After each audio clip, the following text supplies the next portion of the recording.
Olá, meu nome é Maria Eduarda, estou no curso de enfermagem, no segundo período, e irei apresentar para vocês o trabalho de microbiologia, com o tema de parasitas, nematelmintos e nematódios.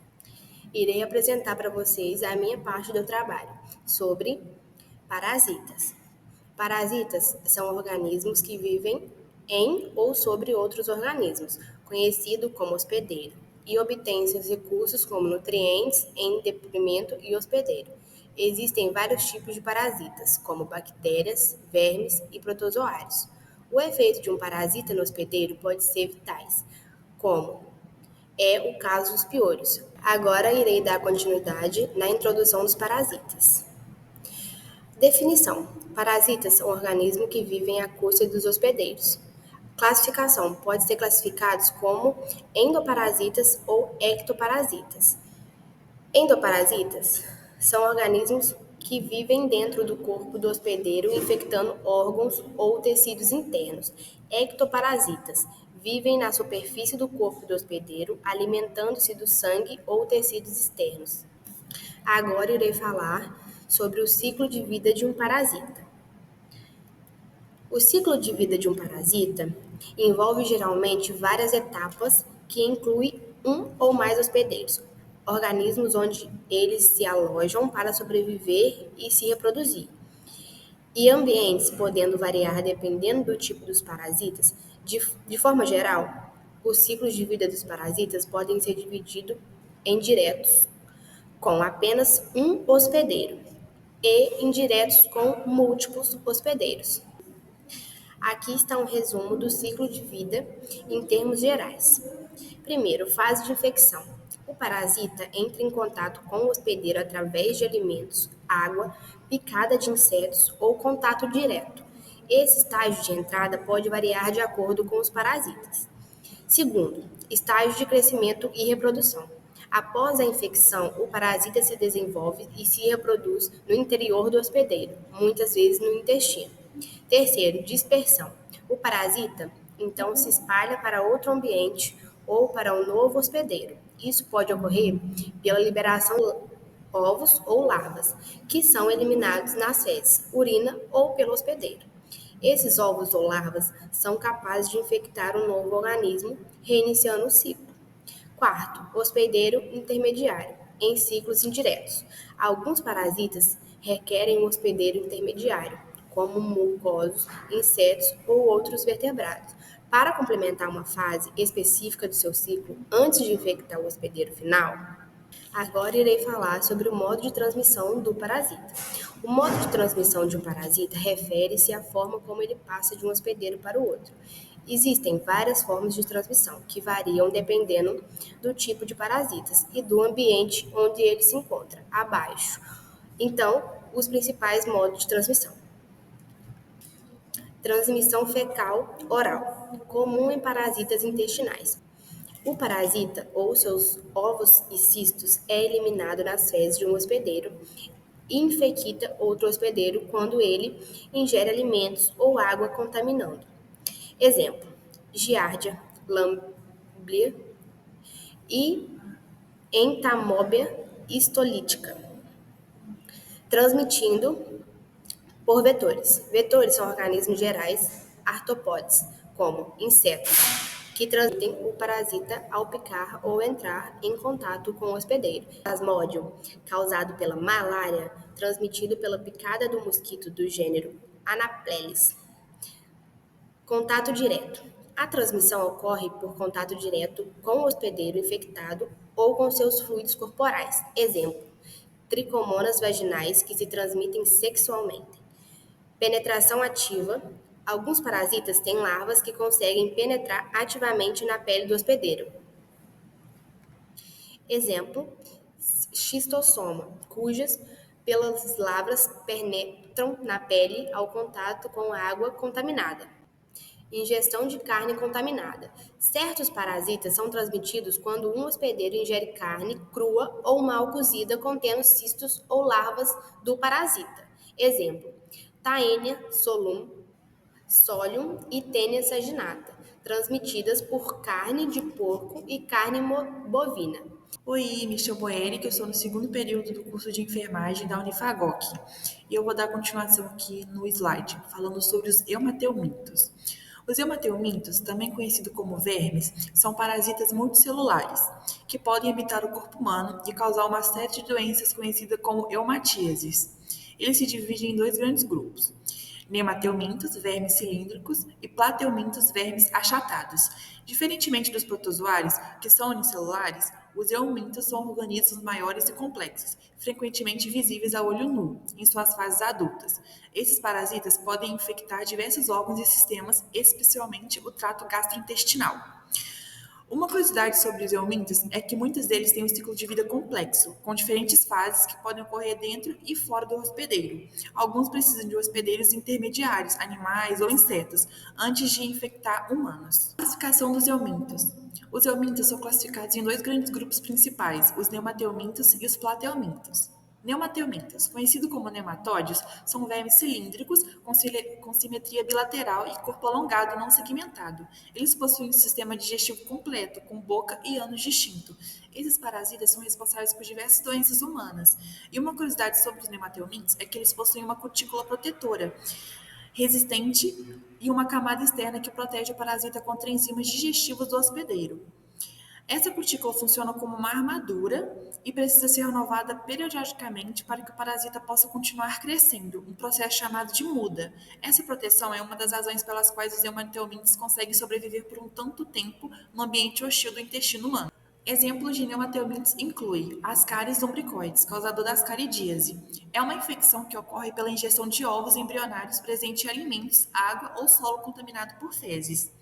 O Ascaris lubricoides é conhecido pela alta resistência de seus ovos, que podem sobreviver no ambiente por anos, aumentando o risco de reinfecção em áreas de saneamento inadequado. Como sintomas, tem eles leves, que podem ser uma dor abdominal, uma náuseas e uma perda de apetite, além de sintomas mais graves, que é uma obstrução intestinal, complicações respiratórias devido à migração das larvas, febre e reações alérgicas. Enterobes vermiculares, causador da oxiúrise. É uma infecção que ocorre pela ingestão de ovos que podem estar em alimentos, roupas ou até mesmo em brinquedos. Uma característica importante é a autoinfecção. Os ovos depositados ao redor do ânus podem ser transferidos pelas mãos ao coçar a área, levando-os à boca e iniciando o ciclo. Como sintomas, pode ser uma coceira intensa na região anal, especialmente à noite, já que a fêmea migra para essa região perianal esse horário, e sintomas mais graves como insônia, irritabilidade, dor abdominal e perda de apetite. Estrongiloides stercoralis, causador da estrongelodíase. É uma infecção que ocorre pela contaminação do solo com fezes humanas contendo larvas, que podem penetrar na pele do hospedeiro ao entrar em contato com o solo contaminado, geralmente ao andar descalço em áreas endêmicas. As larvas migram para os pulmões, onde são expelidas para a garganta e engolidas, chegando ao intestino, onde completam seu ciclo de vida. Sintomas gastrointestinais como dor abdominal, diarreia ou constipação.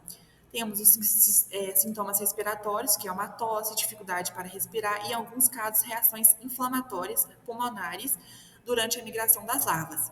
Em casos graves, especialmente em pessoas imunocomprometidas, como pacientes com HIV e AIDS ou aquelas que fazem uso prolongado de corticoides, o estrongiloides pode se disseminar para outros órgãos, causando estrongilodíase disseminada, que é potencialmente fatal.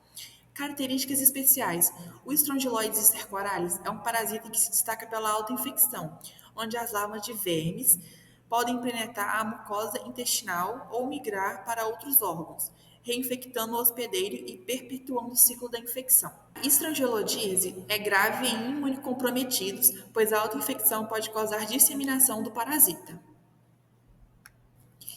Epidemiologia e fatores de risco dos eumintos. As infecções por eumintos têm uma distribuição global, com maior prevalência em regiões tropicais e subtropicais, onde o clima quente e úmido, aliado à precariedade das condições sanitárias, favorece a disseminação desses parasitas. Os neomintos podem ser transmitidos por injeção de ovos, como eu disse, presentes em alimentos ou em água contaminados, contato com solo infectado ou por penetração ativa da larva pela pele. Os principais fatores de risco para a transmissão dos eumintos estão relacionados a saneamento inadequado, práticas alimentares insalubres, ausência de infraestrutura para o tratamento de dejetos humanos ou animais. Quadro clínico da infecção por eumintos. Muitas infecções por eumintos podem ser assintomáticas ou apresentar sintomas leves, especialmente infecções de baixa intensidade. No entanto, em caso de infecções mais graves ou prolongadas, os sintomas podem ser debilitantes e impactar significativamente a qualidade de vida dos pacientes. Olá, meu nome é Julia Rimbotti, eu sou estudante do segundo período de enfermagem da Unifagoc e vou dar continuidade falando sobre os sintomas por infecção dos hematomintos. E agora eu vou falar um pouco sobre os sintomas gastrointestinais. Os eumintos que habitam o trato gastrointestinal, como as cáries lumbricoides e trichiura, comumente causam sintomas digestivos. Entre os principais sinais estão com dor abdominal, diarreia, náusea, vômitos e a distensão também. A presença de múltiplos parasitas pode levar à obstrução intestinal, uma complicação grave observada em infecções mucíceas por ascaris. Em crianças, as infecções crônicas podem causar desnutrição, perda de peso e atraso no crescimento. E agora, sobre anemia e fadiga. Infecções por eumintos que causam perda de sangue crônica estão fortemente associadas à anemia ferropriva, que isso ocorre porque os parasitas se fixam na mucosa intestinal e se alimentam do sangue, né, levando a uma perda contínua de ferro. Como resultado, os pacientes podem apresentar fadiga, fraqueza, palidez e, em casos mais graves, dispneia e taquicardia. E agora, sobre os tratamentos, né, da infecção por eumintos. O tratamento de infecção por eumintos varia dependendo do tipo do euminto envolvido, dependendo da gravidade da infecção, das características do paciente. Primeiro, o uso de medicamentos antiparasitários, que eu deixei como exemplo aqui no slide. Segundo, cuidados de suporte, que em caso de infecções severas podem ser necessário tratamento de suporte para aliviar os sintomas como a dor abdominal, a diarreia e a anemia. E esse suporte, no caso, seria as infecções mais graves, né? O paciente pode precisar de um suporte de um hospital, por exemplo. O terceiro é a medida de higiene e prevenção, né?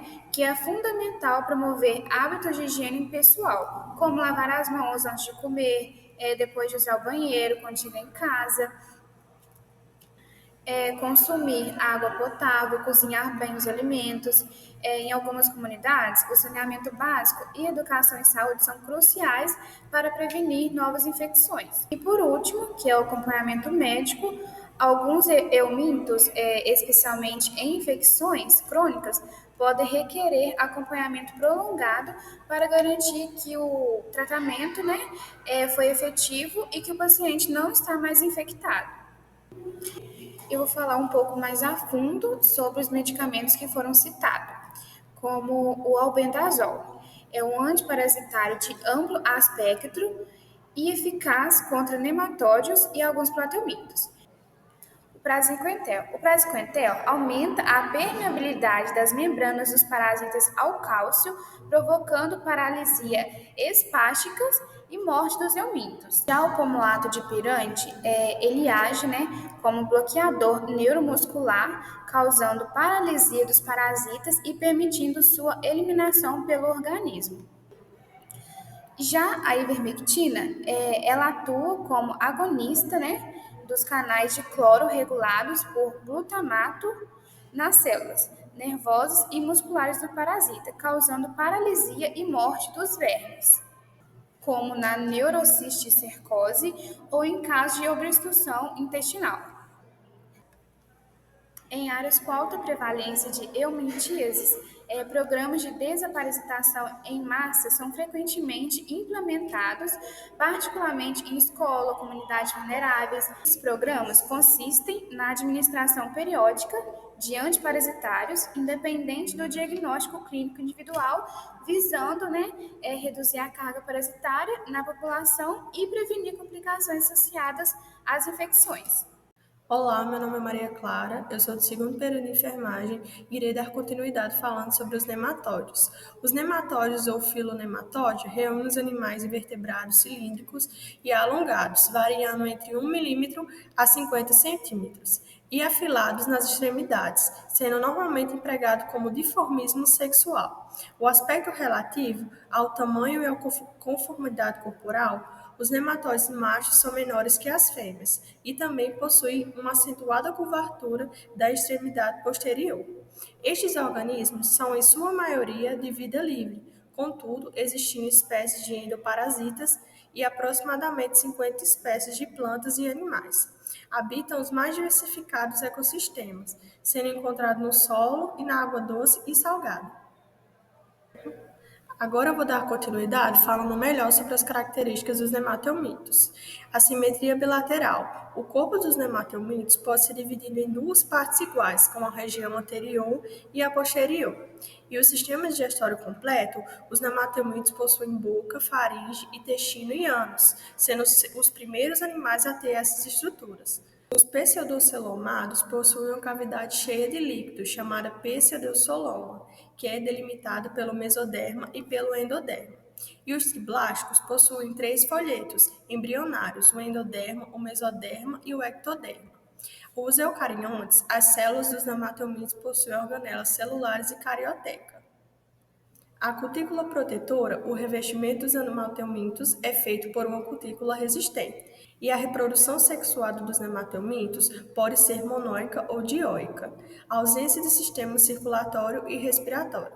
Os nematelmintos não possuem sistema circulatório e respiratório, realizando as trocas gasosas por difusão na superfície corporal. Os nematóides são majoritariamente unissexuados, ou seja, eles são animais dioicos, têm sexos separados, machos e fêmeas distintos, com dimorfismo sexual muito evidente. O macho é bem diferente da fêmea. No entanto, há grupos cuja reprodução ocorre por meio de patogênese ou hermafroditismo. Não há estruturas flageladas nem ciladas nesses animais, nem mesmo nos espermatozoides, que se locomovem por movimentos amebóicos como pseudópodos. Os nematóides também, eles não possuem sangue, ou seja, eles podem ser aeróbicos quanto anaeróbicos. Ecologicamente, são muito bem-sucedidos, sendo tal o fato demonstrado pela alta diversidade das espécies. Encontram-se em todos os habitats, terrestres, marinhos e de água doce, e chegam a ser mais numerosos que os outros animais, tanto em número de espécies como de indivíduos. Algumas espécies são microscópicas, enquanto a fêmea de uma espécie parasita do cachalote, chamada de Placentonema gigantíssima. Agora eu vou explicar melhor sobre a anatomia dos nematelmintos, que eles são caracterizados por corpo cilíndrico, alongado e com extremidades afiladas. Os nematóides podem ser microscópicos ou medir mais de 1 metro de comprimento. A parede corporal é formada por uma cutícula complexa no exterior e uma camada de músculos longitudinais no interior.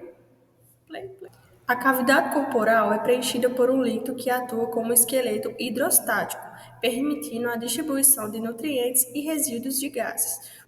O sistema digestivo é completo com boca e ânus, com placas cortantes semelhantes a dentes na boca. O sistema excretor, formado por 2 canais longitudinais, ligados por um menor transversal. E o sistema nervoso é formado por 2 cordões nervosos, um dorsal e um ventral, que percorre por todo o corpo do animal. E a reprodução é sexuada, com gônadas, testículos ou ovários, alojados na cavidade corporal. Aqui está um breve resumo sobre o ciclo de reprodução. O ciclo de vida começa com ovos, que são geralmente liberados no ambiente. As larvas, os ovos eclodem e liberam larvas, que se alimentam e crescem até a fase adulta. Os adultos, após a fase larval, os nemátodos atingem a fase adulta e reproduzem-se e liberam ovos, completando o ciclo.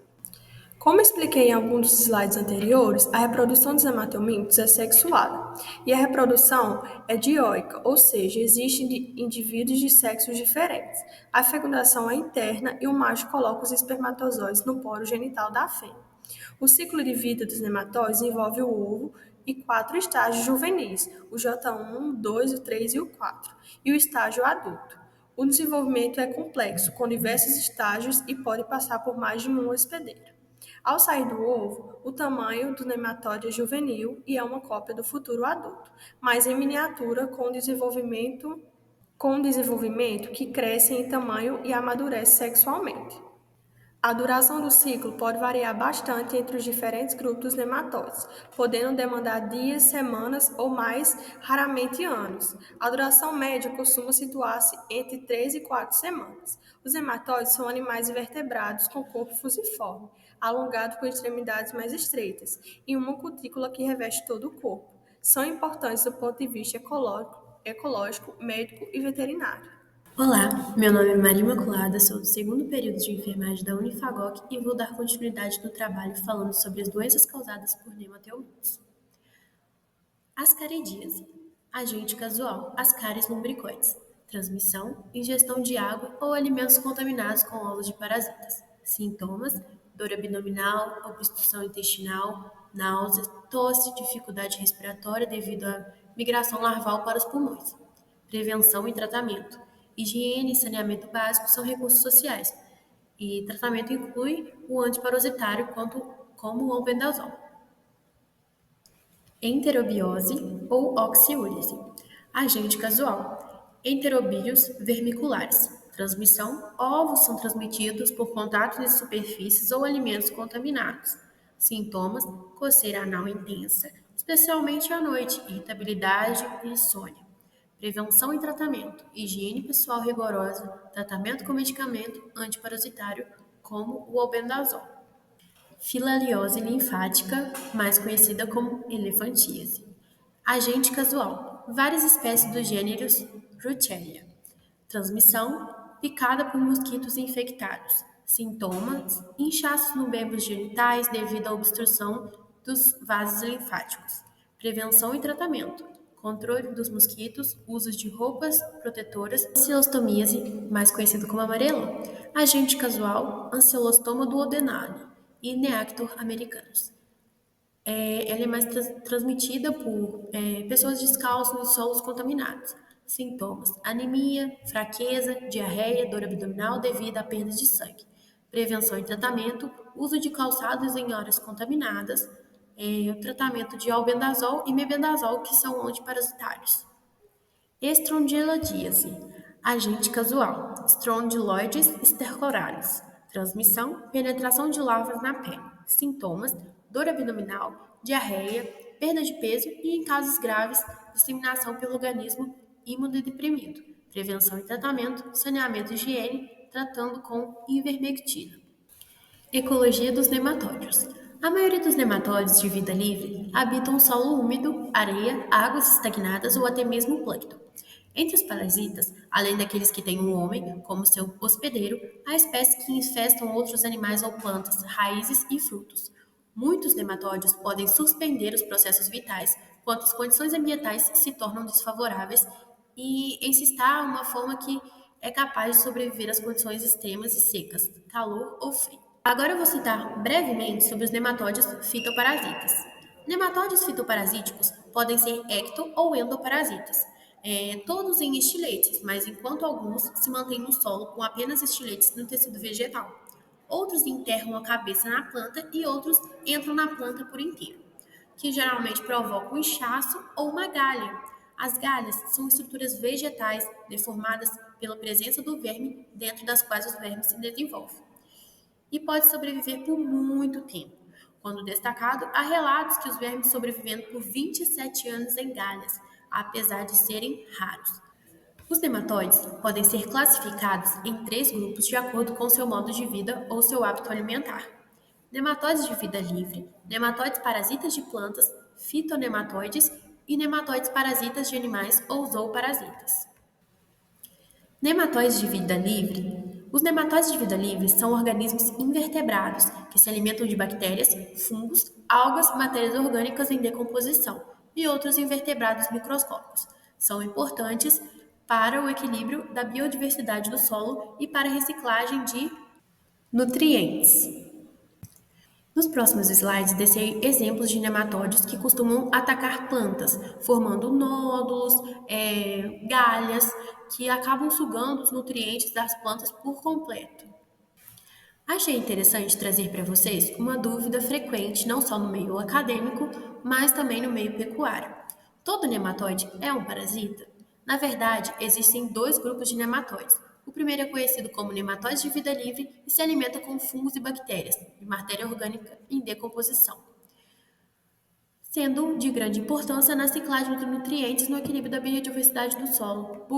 Já o segundo é conhecido como nematóides parasitas de plantas ou fitonematóides. Eles habitam o solo, porém causam uma série de malefícios à cultura, impactando diretamente a produtividade. Então, respondendo à pergunta, não, nem todos os nematóides são parasitas. Existem nematóides que são parasitas, que sugam os nutrientes das plantas, e existem os outros nematóides que não fazem tanto o mesmo processo. Aqui eu deixei algumas referências de alguns sites que a gente pegou as pesquisas. Espero que vocês tenham gostado do nosso trabalho. Ficou um pouco simples, mas foi feito com muito carinho. Muito obrigada e até o próximo vídeo.